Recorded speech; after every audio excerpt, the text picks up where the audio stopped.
Como vota o ministro Luiz Fux?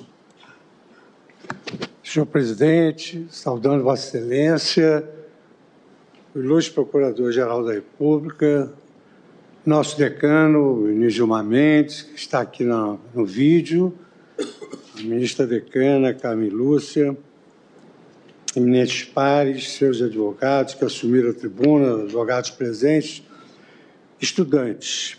Senhor presidente, às vezes nós nos lamentamos, dissemos o antepenúltimo a votar, e por vezes é motivo de nós nos vangloriarmos, porque eu poderia chegar a dizer que todos aqui têm razão. Em parte, todos têm razão. Só dependendo da colocação terminológica. Porque o ministro Zanin, por exemplo, entendeu que o artigo 28 é constitucional porque ele criminaliza o uso da droga. E essa foi a mens legis. Aliás, na exposição de motivos está assim mesmo. O ministro Toffoli entende que é constitucional porque houve uma despenalização. Descriminalização.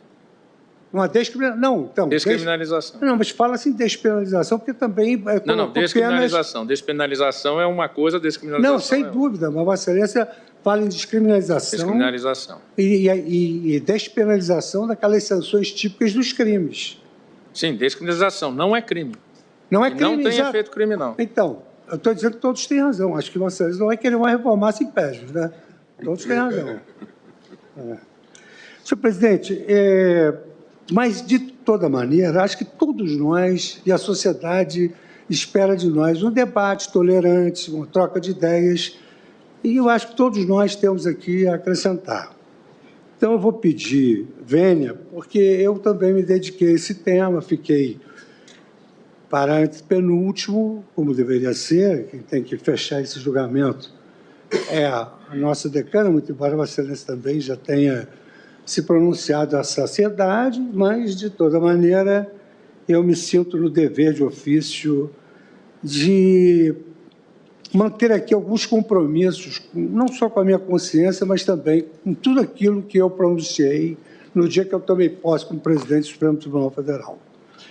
Então, eu diria que nós estamos diante de um recurso ordinário interposto em face do acordo do Colégio Recursal do Juizado Especial de Diadema, que afirmou a constitucionalidade do artigo 28 da Lei 11.343, porte de drogas para consumo próprio, e manteve a condenação do recorrente pelo porte de drogas para consumo pessoal. O recorrente sustenta que considerar essa ilicitude de porte de drogas para consumo pessoal prevista no artigo 28 seria inconstitucional, e essa é a arguição, por ofensa ao princípio da intimidade e da vida privada. Este foi o tema objeto de devolução à Corte Constitucional, porque tinha de ter um tema constitucional. Não estamos julgando aqui só o artigo 28, nós estamos julgando que o parâmetro de controle é a intimidade e a vida privada. Há já uma absolução que Vossa Excelência já anunciou que é ilícito, não pode ter consumo em público. Isso certamente vai constar da decisão. Além disso, violaria o princípio da lesividade, por não haveria afronta à saúde pública, que é o bem jurídico protegido, mas apenas e quando muito à saúde pessoal do próprio usuário. Diriam os jovens, menos, não é assim. O plenário reconheceu a repercussão geral da matéria no tema 506. Como foi reconhecida a matéria como repercussão geral? Tipicidade do porte de droga para consumo pessoal. Recurso ordinário que se discute à luz do artigo 5º, inciso 10º da Constituição Federal, a compatibilidade ou não do artigo 28, que tipifica o porte de drogas para consumo pessoal, com os princípios constitucionais da intimidade e da vida privada, algo que foi repetido aqui agora pelo ministro Dias Toffoli. Marcando fidelidade com essas questões, nós agora estamos num enfoque diferente. Nós estamos, em primeiro lugar, a látris da repercussão geral discutindo sobre a criminalização do porte de drogas para consumo próprio, se é constitucional isso, e saber se o Poder Judiciário deve fixar como critério para a distinção entre o crime de porte de drogas para consumo próprio e o crime de tráfico de drogas um quantitativo de drogas, uma gramatura, uma gramagem, né, como se usa numa linguagem policial. Eu e o ministro Alexandre de Moraes somos promotores públicos, nós sabemos que há todo um vernáculo próprio, depois de que eu fiz concurso para a magistratura. E o ministro Alexandre de Moraes foi secretário de Justiça com ampla experiência. Eu gostaria de, primeiro, me fixar nos fatos e na causa, porque nós vamos, num recurso extraordinário, fixar uma tese que vai ser aplicada no caso concreto. Acho importante analisarmos o caso concreto e eu vou dizer por quê. Nos termos desse relatório, senhor presidente, o recorrente ele foi condenado à sanção de prestação de serviços à comunidade. Quais são os fatos em relação aos quais nós vamos aplicar uma tese? Quais são os fatos? O que o recorrente fez para merecer a tese? Em caso, consta dos autos que, durante a revista realizada por agentes penitenciários no centro de detenção de Diadema, encontrou-se dentro de uma marmitex uma porção da substância conhecida como maconha, conforme laudos periciais de constatação junto aos autos. Esta maconha estava dentro da cela de um presídio. Extrai-se dos autos que o ora recorrente encontrava-se preso preventivamente, nada mais, nada menos, em razão de condenação anterior pela prática do crime de roubo circunstanciado, pelo emprego de arma de fogo e pelo concurso de agente. Pelo crime, eu tenho a certidão da condenação aqui.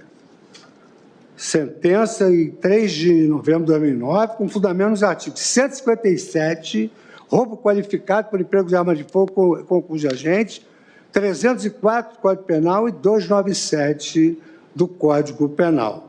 Reclusão, 11 anos, 6 meses e 16 dias no regime inicial fechado, avaliado pelo juiz a periculosidade do agente. A tese vai ser aproveitada para esse caso.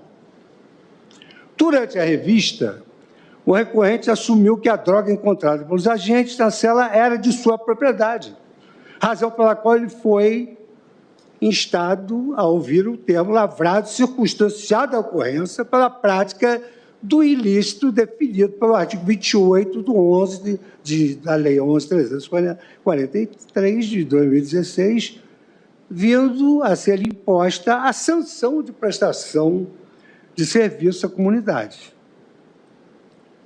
Reitere-se, a repercussão geral foi fixada no tema 506, à luz do parâmetro de controle da preservação da intimidade e da privacidade. Intimidade e privacidade, um preso dentro de uma cela cumprindo pena de 11 anos de reclusão por roubo com emprego de arma de fogo e concurso de agentes. O acórdão recorrido limitou-se a assentar a constitucionalidade do artigo 28, na esteira da jurisprudência sedimentada, e negou provimento ao recurso da defesa, mantendo a sanção de prestação de serviço à comunidade. Documentos folhas 6, folhas 163 e 164. Aí perguntarão, mas Vossa Excelência está citando o fato. Bom, nós vamos julgar aqui o perfilamento racial em gênero, e naquela oportunidade não se fixou tese porque o caso era ruim. A afetação foi ruim. Por quê? Porque ele foi preso numa boca de fumo. Ah, bom, então ele foi preso numa boca de fumo, não dá para fixar a tese para ele. Quero chamar a atenção de Vossas Excelências para esse meu ponto de vista. A análise do caso concreto foi levada em consideração no perfilamento racial. Não se concedeu o habeas corpus, porque ele foi preso numa boca de fumo. Eu concedi porque a polícia começa a narrar o fato do cidadão negro, e aí já mostra uma predisposição. Mas aqui eu estou citando qual é o nosso suposto paciente destinatário da tese. É esse preso. Eu chamo a atenção porque essa tese aplicada aos presos, não resta a menor dúvida daquele ambiente, infelizmente, que não recupera ninguém e é promíscuo, vai ter um chefão que vai distribuir essa droga dentro do presídio, desde que seja pouca. Se for pouca, é para o usuário, dentro do presídio, não tem problema nenhum. O ar do presídio vai mudar, não precisa nem de banho de sol. Pois bem, disse eu no início que eu tenho compromisso com os compromissos que eu firmei segundo a minha ciência de como dever-se-ia comportar uma corte constitucional. Eu falei isso no discurso presidente. E eu passou a presidência e eu continuo com essa mesma percepção. Disse eu, em setembro de 2020, me comprometendo a defender a Constituição, as instituições democráticas e a efetividade dos direitos constitucionais. Numa sociedade democrática, o direito de discordarmos uns dos outros deve ser reconhecido como requisito essencial para o aprimoramento do ser humano e das instituições. Em tempo de pós-verdade, no clássico Verdade e Método, o dissenso expõe os excessos de cada lado do debate e convida a coletividade a enxergar as diversas perspectivas de um mesmo mundo. Por isso que eu digo que todos têm razão. É somente através da justa posição entre os diferentes que nós vamos construir soluções mais justas. No plano da cidadania, o Supremo Tribunal Federal tem garantido todos os direitos fundamentais. E aqui eu menciono paternidade socioafetiva, uniões estáveis homoafetiva, rechaço da trans e da homofobia, ênfase na validade da Lei Maria da Penha e por aí vai. O Supremo Tribunal Federal na garantia dos direitos fundamentais. Calcado nesses mesmos antecedentes dos políticos, eu destaquei na época que nós preservaríamos à frente da Suprema Corte a sua função principal como instituição de jurisdição maior, defendendo a Constituição, seus valores morais e as razões públicas e conjurando das nossas deliberações temas mais afeitos aos demais poderes. Ainda naquele discurso, eu me comprometi. Meu norte será a lição mais elementar que eu aprendi ao longo de 4 décadas no exercício da magistratura. A necessária deferência aos demais poderes no âmbito de suas competências, combinada com a altivez e a vigilância na tutela das liberdades públicas e dos direitos fundamentais. As 3 últimas décadas testemunharam as deliberações valiosas do Poder Judiciário, notadamente do Supremo Tribunal Federal, na consolidação e avanço do processo democrático e no resguardo dos direitos fundamentais e do próprio jogo democrático. Está aqui o ministro Alexandre de Moraes, um grande responsável pela manutenção dessas regras. Se assim o é, também não se podem desconsiderar as críticas, o Cristóvão tocou nisso agora, as críticas em vozes mais ou menos nítidas e intensas de que o Poder Judiciário estaria se ocupando de atribuições próprias dos canais de legítima expressão da vontade popular, reservada apenas aos poderes integrados por mandatários eleitos. Nós não somos juízes eleitos. O Brasil não tem governo de juízes. E é por isso, e aqui foi mencionado pelo ministro Dias Toffoli, que se afirma e se critica com vozes intensas o denominado ativismo judicial. Que é mais ou menos uma pergunta simples. Quem somos nós? Qual é o grau do nosso conhecimento enciclopédico? Saber direito já é difícil, são milhões de dispositivos. São 14 mil leis com uma linha, milhões. Se souber tudo, já é uma grande vantagem para o judiciário. E quando se acusa o judiciário de se introjetar na seara dos demais poderes, isso, para o judiciário, é uma preocupação cara e muito expressiva. Nós assistimos cotidianamente o Poder Judiciário ser instado a decidir questões para as quais não dispõe de capacidade institucional. Eu fui anotando aqui o que os eminentes pares foram contribuindo ao assentar que não há, que são outros órgãos que devem fixar essa gramatura e essa gramagem. Em consequência, o que ocorre? O Poder Judiciário é instado, as instâncias próprias não resolvem os problemas e o preço social é pago pelo Judiciário. Por quê?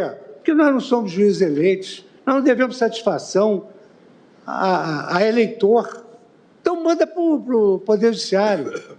Aí, inicia-se um uso imoderado das ações constitucionais e o Supremo Tribunal Federal, que é importante, porque precisa da legitimação democrática das suas decisões, passa a não gozar de confiança legítima da sociedade.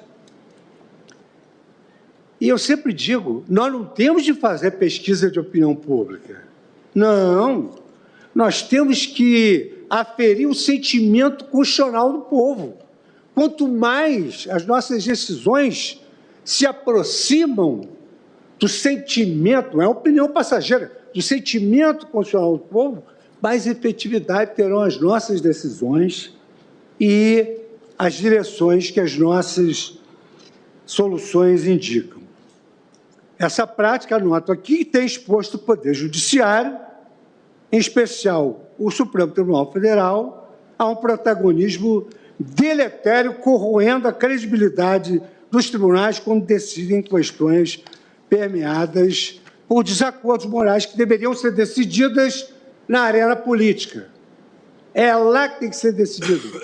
É lá que tem que pagar o preço social. Não é que nós tenhamos receio, não, mas nós temos de ter deferência, porque num Estado democrático, a instância maior é o parlamento. No Estado democrático, a instância maior é o parlamento. Disse isso no discurso, estou repetindo agora, porque pior do que não saber direito é um juiz que não tem coerência. Eu também estou dizendo isso para mim. Estou dizendo isso para mim, porque eu que fiz esse discurso. Respeito todas as opiniões. Estou fazendo o exame da minha consciência aqui. Essa disfuncionalidade desconhece que o Supremo Tribunal Federal não detém o monopólio das respostas e nem é o legítimo oráculo para todos os dilemas morais, políticos e econômicos de uma nação. Tanto quanto possível, os poderes legislativo e executivo devem resolver interna corporis os seus próprios conflitos e arcar com as consequências políticas de suas próprias decisões.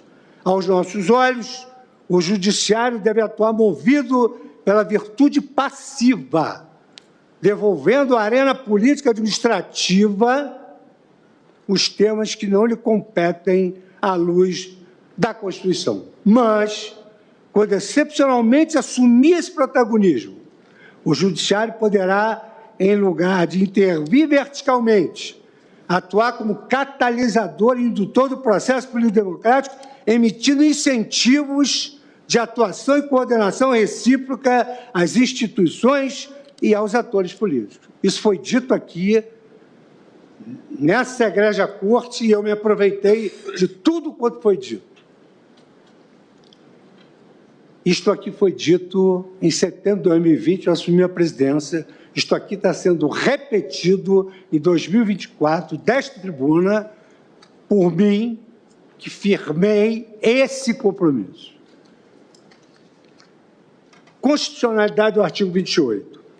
Nesse caso, pleiteia-se a exclusão da incidência da infração prevista no artigo 28 sobre a conduta de adquirir, guardar, tiver em depósito, transportar ou trouxer consigo para consumo pessoal determinada quantidade da substância conhecida como maconha por alegada violação dos princípios constitucionais da intimidade e da privacidade.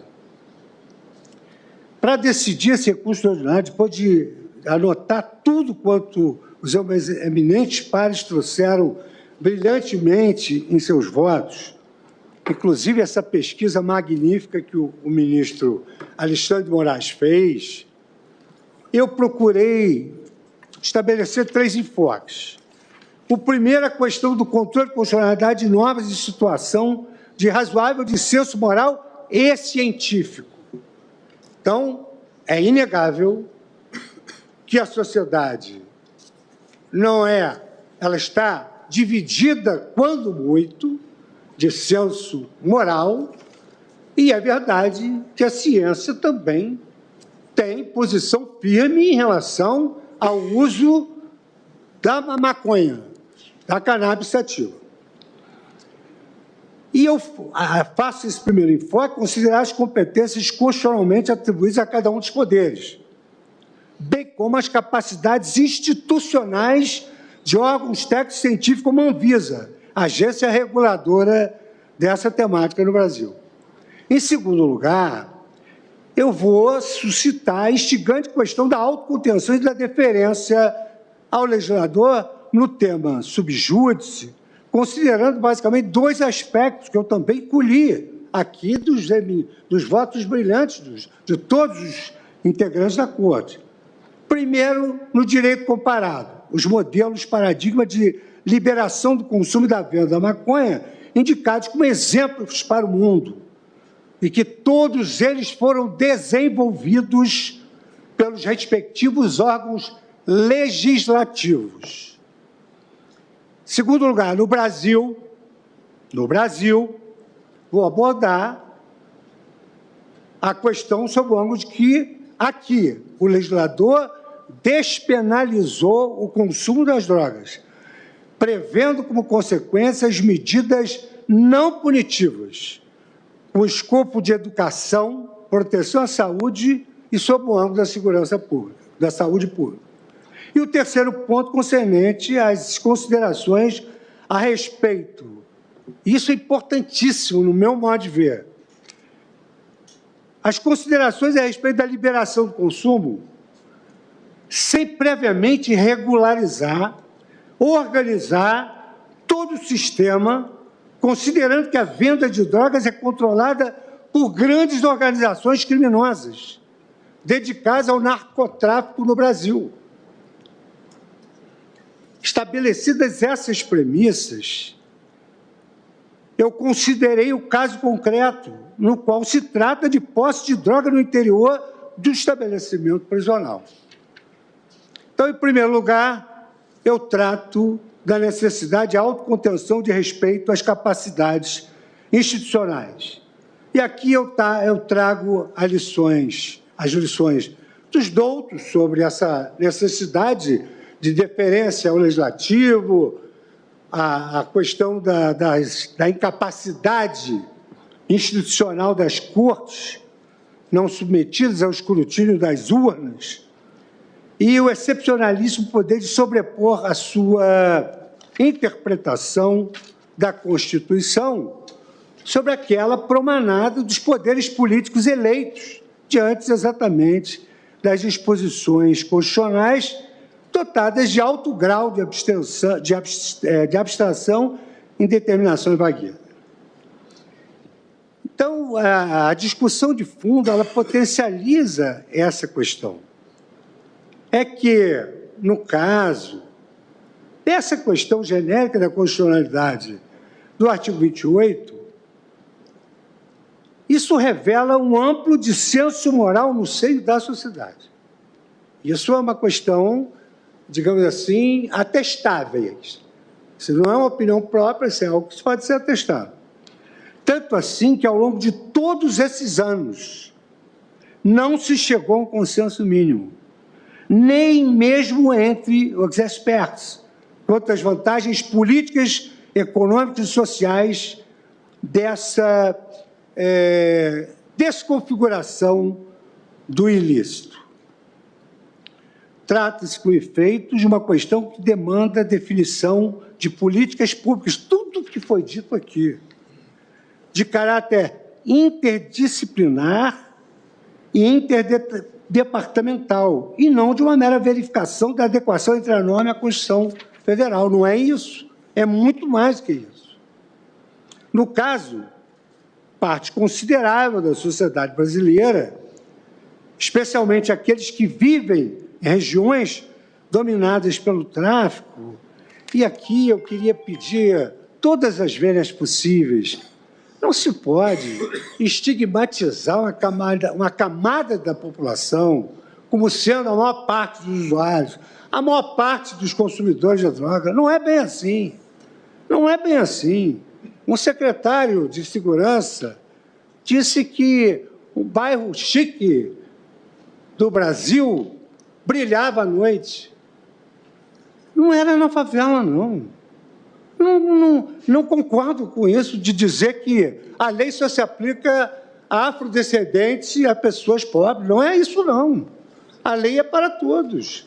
O princípio da isonomia está lá na Constituição Federal. E, na realidade, a realidade é outra. A realidade também inclui todas as pessoas integrantes da etnia brasileira. E há pessoas nessas comunidades, nós que fomos juízes do interior, juízes que debatemos com comunidades de favelas, pessoas que se interessam pelo controle daquele meio social, eles se incomodam muitíssimo com essas regiões dominadas pelo tráfico e veem seus filhos expostos aos riscos do consumo desde a mais tenra idade. E não é por outra razão que eles repudiam a liberação do consumo de drogas. E é muito importante, qualquer que seja o resultado, que essa expressão feliz utilizada pelo presidente, não só na abertura dos trabalhos, quando conversou com o presidente da Confederação Nacional dos Bispos do Brasil, agora reiterada, que não se está dizendo aqui que o consumo de drogas é lícito, e nem que se pode consumir droga em local público, porque nós não vamos transformar o Brasil numa Cracolândia, evidentemente. E sob esse ângulo do dissenso razoável acerca da liberação, eu trago à colação algo mais grave, que nós temos de tomar cuidado com uma possível má compreensão da nossa decisão pelo Congresso Nacional, porque o Congresso Nacional já está imaginando uma invasão da seara do Parlamento e já está pensando em uma emenda constitucional que estabeleça no artigo 5º a lei considerará crime a posse e o porte, independentemente da quantidade de entorpecente. Então, é premente, como aqui, o ministro Toffoli pediu a palavra, que visa que os órgãos técnicos atuem antes que isso aconteça. A ausência de um amplo consenso, no meu modo de ver, exige da Corte uma postura minimalista e de autocontenção judicial. Cito aqui uma obra de Jeremiah Waldron que fala exatamente sobre a necessidade do judiciário exercer autocontenção e que essa seara é que deve cuidar de equacionar esse problema. A questão, no meu modo de ver, é ainda mais grave, quando, além do dissenso moral, há desacordo científico sobre o tema. Isso me tira a paz como magistrado. Eu não tenho quietude de alma e paz para resolver uma questão que é fundada em desacordo científico. O nosso conhecimento interdisciplinar tem limite. Nós aqui, quando decidimos, quando fomos instados a decidir que idade que a criança tem para entrar na escola, vários colegas disseram, eu não fiz pedagogia, eu não sei, isso eu não sei. Eu tenho que deferir isso ao Ministério da Educação e aos órgãos próprios. Eu também não sei. Dissenso científico, eu também não sei. Isso significa dizer que não é o legislador, por meio da Lei 11.343, quem especifica quais são as drogas cujo comércio e consumo deve ser submetido a um controle especial. A listagem das substâncias cujo consumo é proibido não provém do Congresso Nacional. O Congresso Nacional procurou forjar um dispositivo com alto grau de razoabilidade. Vamos aqui colocar as coisas no devido lugar. É usuário, é de pequena quantidade. O juiz é juiz para fazer justiça. Os tribunais se chamam tribunais de justiça para fazer justiça. E o que diz a lei? Vejam quantos critérios o juiz tem de observar para poder fixar essa pena. Artigo 28, parágrafo 2º. Se não me engano, o ministro Zanin também leu esse dispositivo no seu voto. Para determinar se a droga destinava-se a consumo pessoal, o juiz atenderá à natureza e à quantidade da substância apreendida, ao local e às condições em que se desenvolveu a ação, às circunstâncias sociais e pessoais, bem como a conduta e os antecedentes do agente.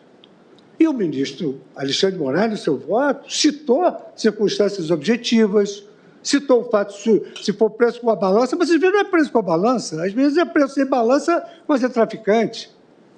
Então, ao invés de a Defensoria promover uma ação de controle concentrado, ela tem que fazer um mutirão na porta das cadeias, pegar os processos e verificar, esse cidadão aqui foi preso com 3 gramas de maconha na rua, não dentro do presídio, na rua, está preso por tráfico. Nesse caso, precisamos promover uma demanda. Porque, segundo uma jornalista de altíssima seriedade, há milhares de processos aguardando a solução do Supremo. E qual seria a consequência à luz da nova lei de introdução ao norma de direito brasileiro do consequencialismo? Bom, se nessa gramagem está liberado, vamos fazer uma chamada dentro da cadeia, porque parece que tem muita gente na cadeia que não tinha que estar lá. E vamos liberar. Agora, quem nós vamos liberar? Com a análise criteriosa disso. Isso deve ser um defeito meu, porque eu fui juiz de carreira, eu analisava caso por caso, eu não tinha expertise para fixar gramas. Outro dia eu brinquei, a jornalista me perguntou, como é que vai ser isso? Eu falei, eu não sei, vamos ver quantos quilos cabe em cada bolso. Eu não sei isso.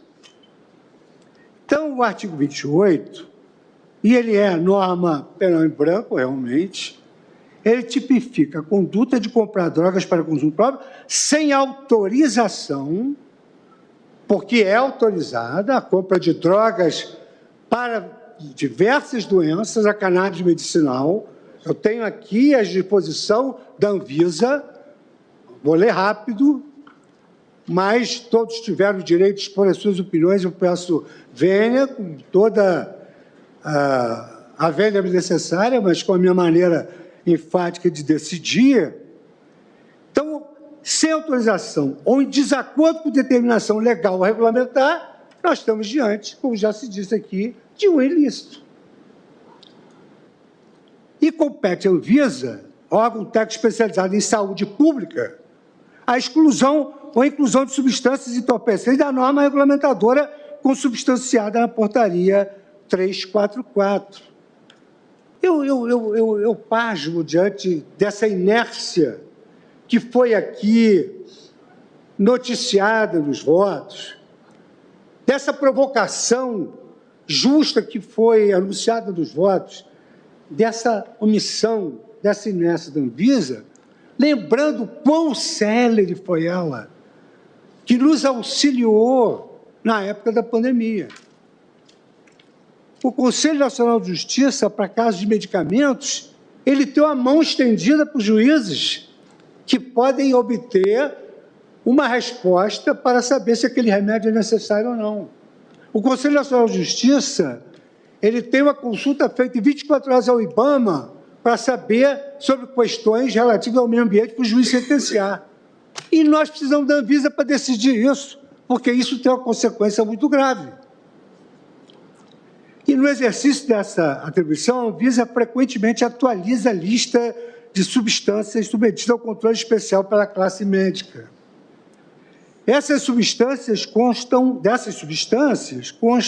o THC e algumas formas químicas de canabidiol. Portanto, a consideração da agência, dotada de capacidade institucional que nós não temos, é preciso ter humildade judicial, eu tenho para dizer isso, eu não tenho condições. Trata-se de substâncias potencialmente causadoras de efeitos deletérios à saúde humana. A portaria da Anvisa 344 prevê a possibilidade de prescrição e manipulação por médicos de medicamentos alopáticos e homeopáticos à base de canabidiol, desde que registrados na Anvisa, conforme se extrai do artigo 61, parágrafo 1º da revista norma. E no artigo 61, a Anvisa estabelece as plantas da lista E, plantas que podem originar substâncias entorpecentes ou psicotrópicas, e as substâncias da lista F, substância de uso proscrito no Brasil. Mas não é proscrito no Brasil pela sociedade brasileira, não. Não é proscrito no Brasil só pela lei, não. É proscrito no Brasil por força de compromissos internacionais assumidos. E nesse regulamento, artigo 61, caput, está dito com todas as letras, em claro excesso de interpretácio. A lei é tão clara que não precisa interpretar nada. Não poderão ser objeto de prescrição e manipulação de medicamentos alopáticos e homeopáticos.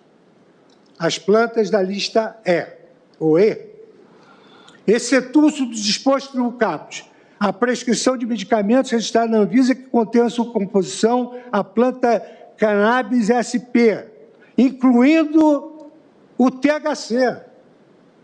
O THC, para efeitos medicinais, ele é fantástico para dores, para ataques epiléticos. Isso é leitura interdisciplinar. Não é conhecimento técnico, é leitura. A prescrição de produtos que passam as substâncias canabidiol THC a serem importados em caráter de excepcionalidade por pessoas físicas para uso próprio, para tratamento de saúde, mediante prescrição médica, são autorizados. Eu considero, por essa razão, que devo, no meu voto, ter o dever de contenção e de postura deferente aos órgãos de técnica e aos órgãos científicos de detentores de saberes do tema, que tomem para si a tarefa de fixar quais são as substâncias e as quantidades que os indivíduos devem ser autorizados a adquirir e plantar para consumo próprio. O dissenso científico sobre a matéria orienta a Corte a adotar, no meu modo de ver, com respeito aos magníficos votos que foram aqui proferidos, a adotar uma postura minimalista de não intervenção direta e de respeito às autoridades competentes. E aqui, um médico que merece a nossa homenagem, porque o ministro Dias Toffoli mencionou agora uma campanha de esclarecimento público. Se existe um médico que se dedica a essas campanhas de esclarecimento público de todas as doenças, de todas as prevenções, de todas as vacinas, é, sem dúvida alguma, o doutor Drauzio Varella. E o doutor Drauzio Varella, ele entrevistou uma das maiores autoridades da psiquiatria,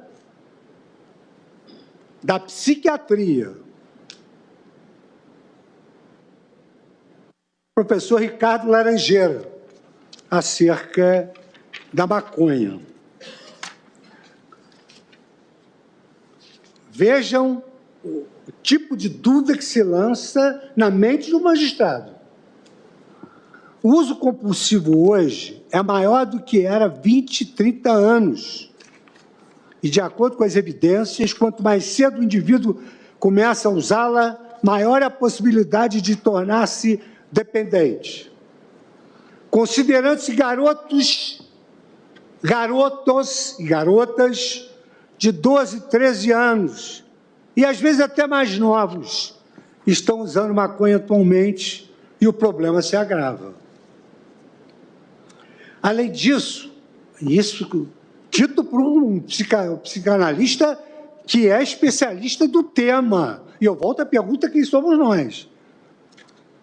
As concentrações de THC, princípio ativo da maconha, aumentaram muito nos últimos anos.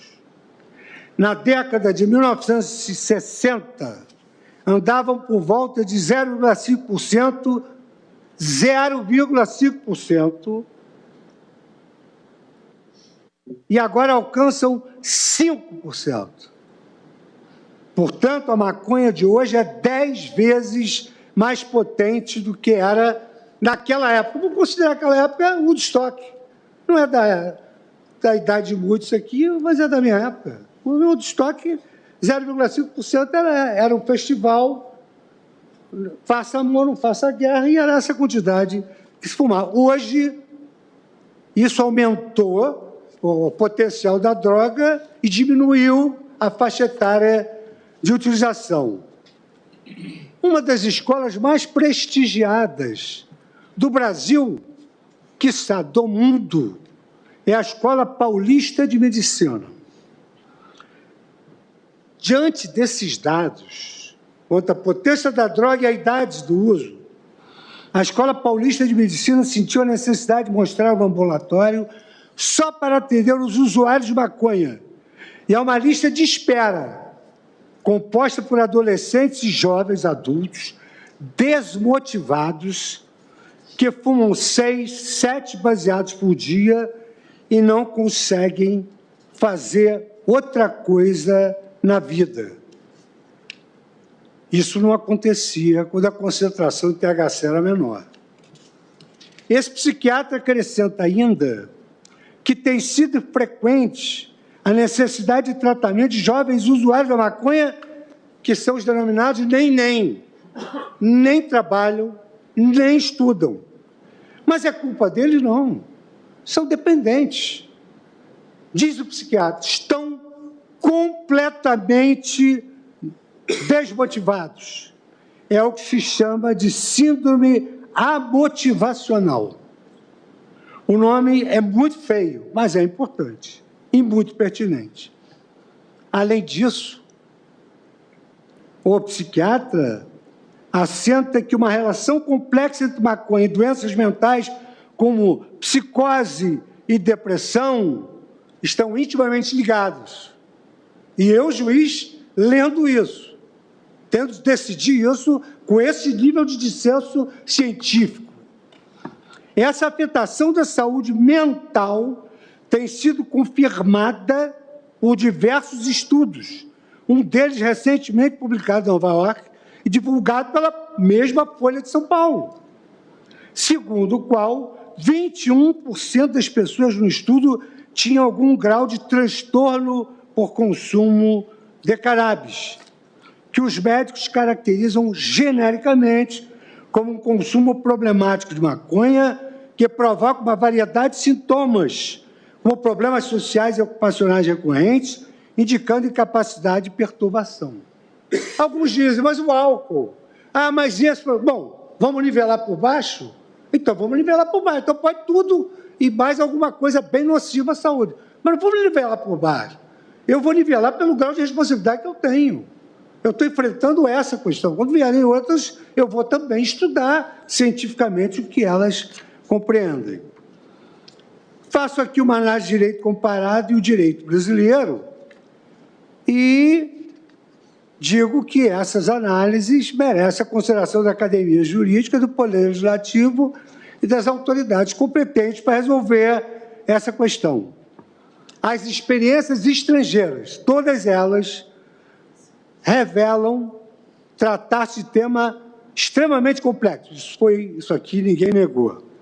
Que demanda atuação conjunta de diversos órgãos governamentais, mediante regulação, não apenas do consumo de determinada droga, mas também de como será o futuro do mercado de venda das substâncias entorpecentes que, porventura, venham a ter consumo liberado. Não pode liberar assim, isso é uma organização do sistema.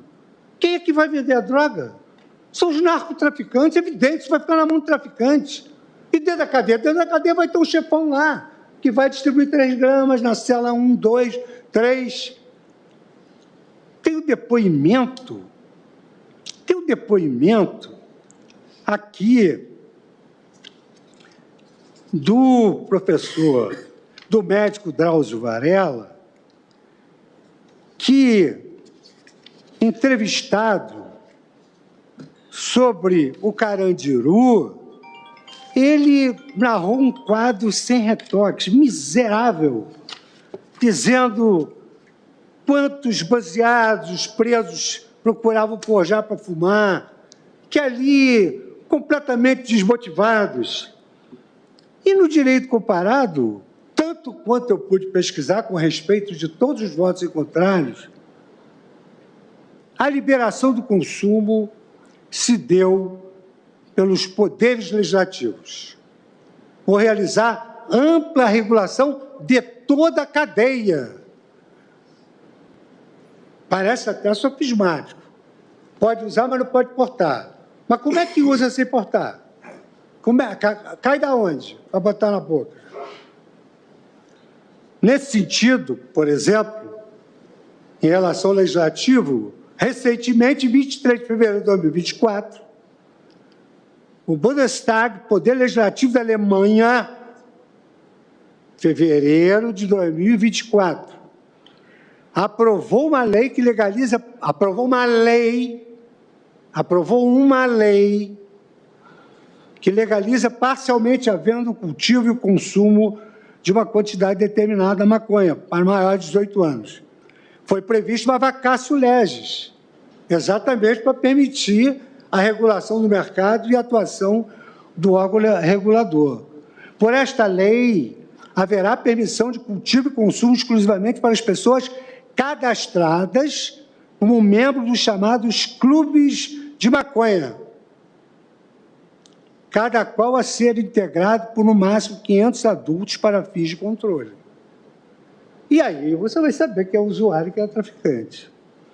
O objetivo da nova legislação, segundo a declaração do ministro de Saúde alemão, o social-democrata Karl Lauterbach, não é simplesmente assegurar o consumo da maconha, mas essencialmente combater o mercado ilegal e o crime relacionado às drogas, além de reduzir a quantidade de tráfico e diminuir o número de usuários.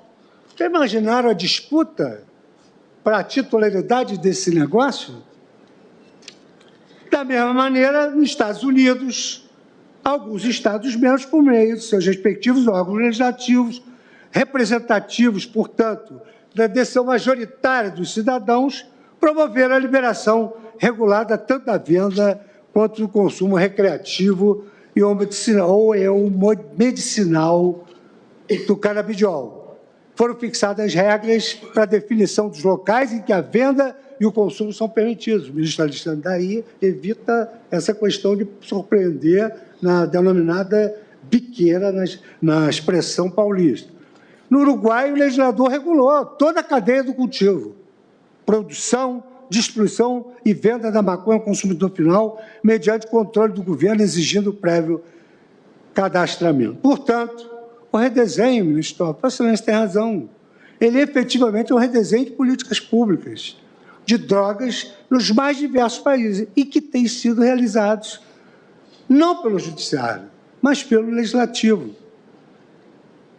E, além de todos esses países, para nós não ficarmos aqui discorrendo sobre o mapa mundi, Holanda, Portugal, Canadá passaram a regular o mercado de cultivo, produção, venda e consumo de quantidades limitadas de maconha para maiores de 18 anos. Eu sei fazer isso? Eu não sei. Sinceramente, eu não sei. Eu tenho paz como magistrado para fixar gramatura e gramagem?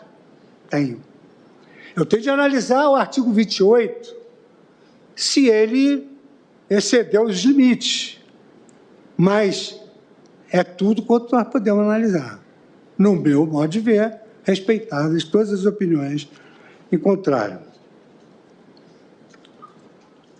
À luz da experiência estrangeira, é forçoso reconhecer que, para se promover a legalização do consumo da maconha no Brasil, seria indispensável a prévia regulação pelo legislador do mercado, plantio, fornecimento e venda da substância, consubstanciados coadjuvados, digamos assim, pela Anvisa. E aqui, mais uma vez, vou reiterar o que muitos já disseram, à luz das considerações anteriores, a Lei 11.343, de 2006, ao manter como comportamento ilícito o porte de drogas para consumo próprio, mediante sanções não prisionais, teve por finalidade, além da proteção da saúde pública, também coibir o mercado ilícito de drogas. Isso aqui é uma preocupação bifronte. Uma declaração de inconstitucionalidade do artigo 28 da lei vai deixar de aplicar sanções superponderadas, superproporcionais, superrazoáveis. Qual é o mal que se faz de aconselhar um jovem dos perigos futuros prospectivos? Eu tive um caso, no início da minha carreira em Niterói, sentou-se ali um rapaz, a família toda chorava. E olha que lá vão anos isso aí. Primeira audiência na vara criminal de Niterói, família chorando, pai e mãe, rapaz bem arrumado, interrogado num delito de uso de drogas, maconha. Eu não me lembro, Luiz Alexandre, se o procedimento era judicialiforme, começava com uma portaria, não começava? Começava com a portaria do juiz, aí você interrogava. Bom, enfim, esse rapaz foi conversar com os pais, voltou, e eu procurei aplicar, procurei decidir de forma a não punir aquela família, integrá-lo com todos os cuidados. Muito bem. Foi preso em flagrante,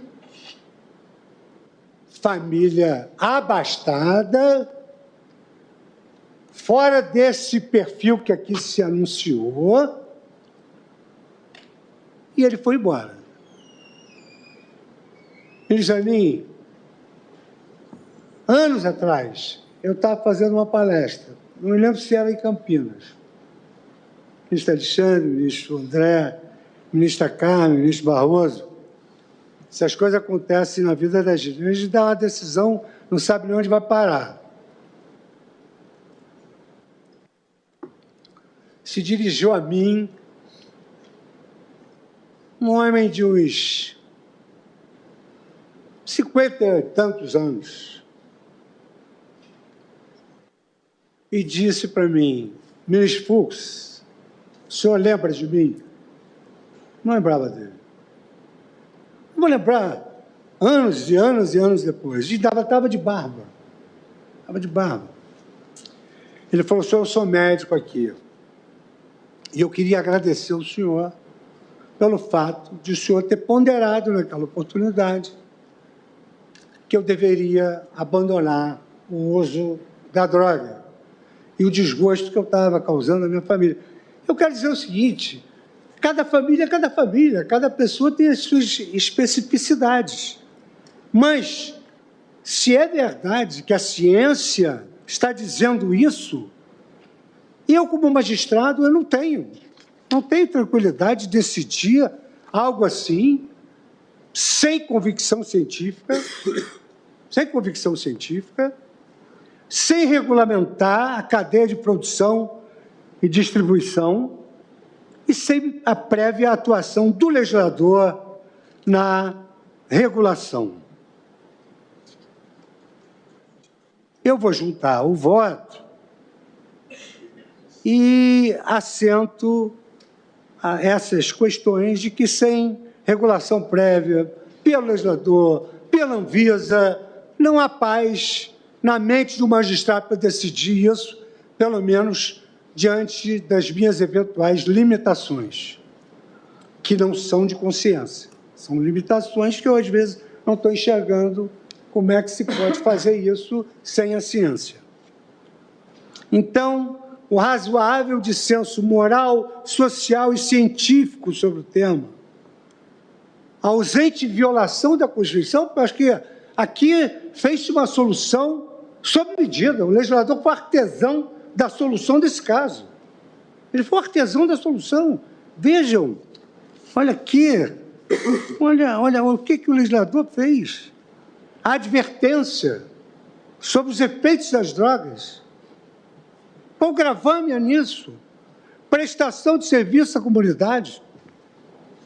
Para ter uma lição de vida. Qual vai ser a prestação de serviço à comunidade? Evidentemente que já se sabe, vai pedir para aquele jovem frequentar as comunidades drogadas e aconselhar. É essa a prestação de serviço à comunidade. O que aconteceu na época em que houve uma crise de obesidade no Brasil? Surgiu a operação bariátrica. O que se fazia?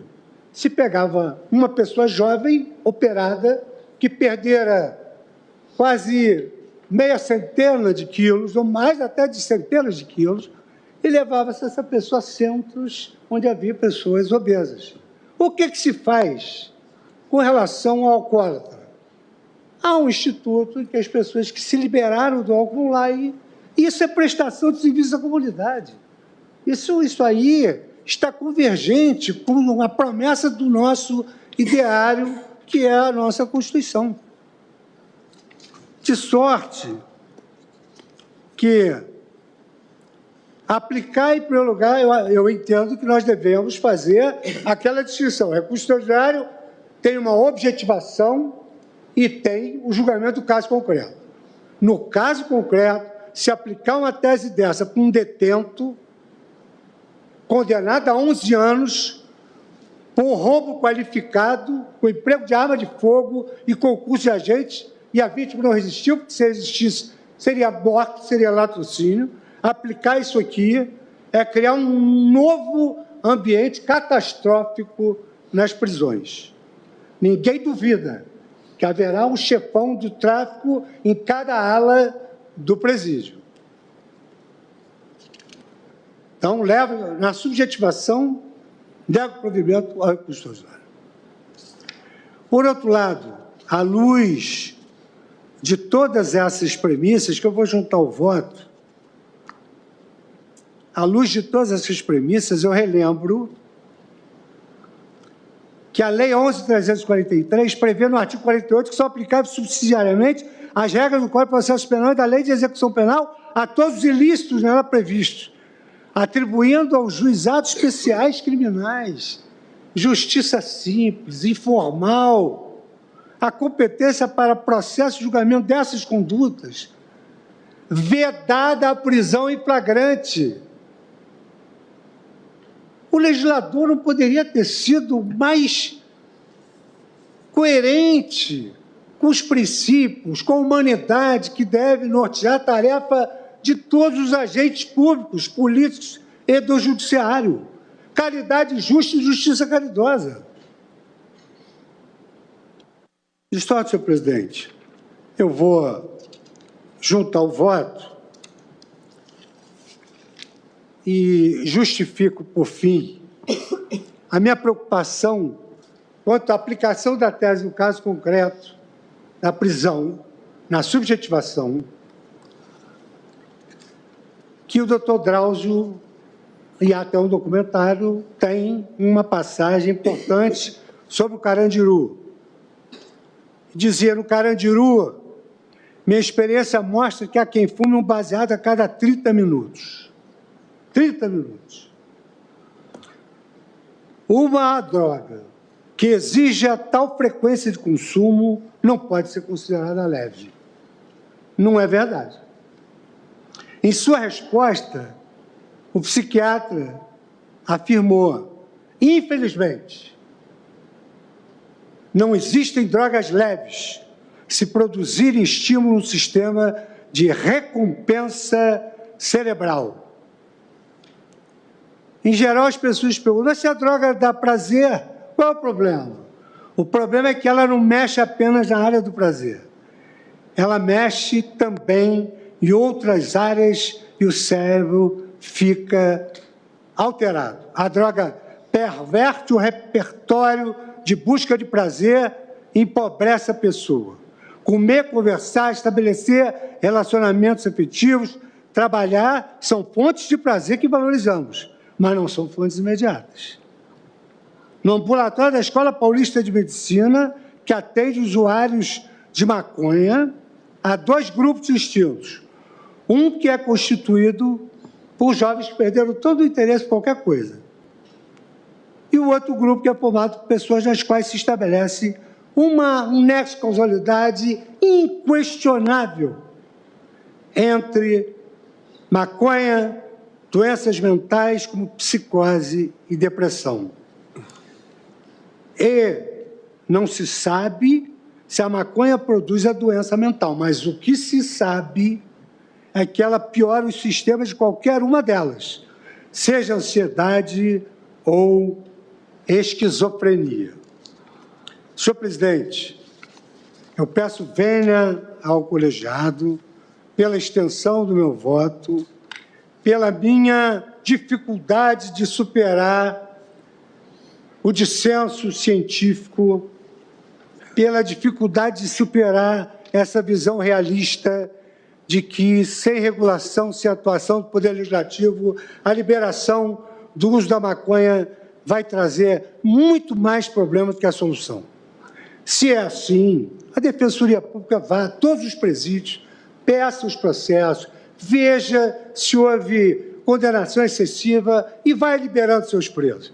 Mas, genericamente, sinceramente, não tenho quietude de alma para decidir isso. Por isso, convenho a todos os colegas que trouxeram votos extremamente profundos e brilhantes, um a um, todos.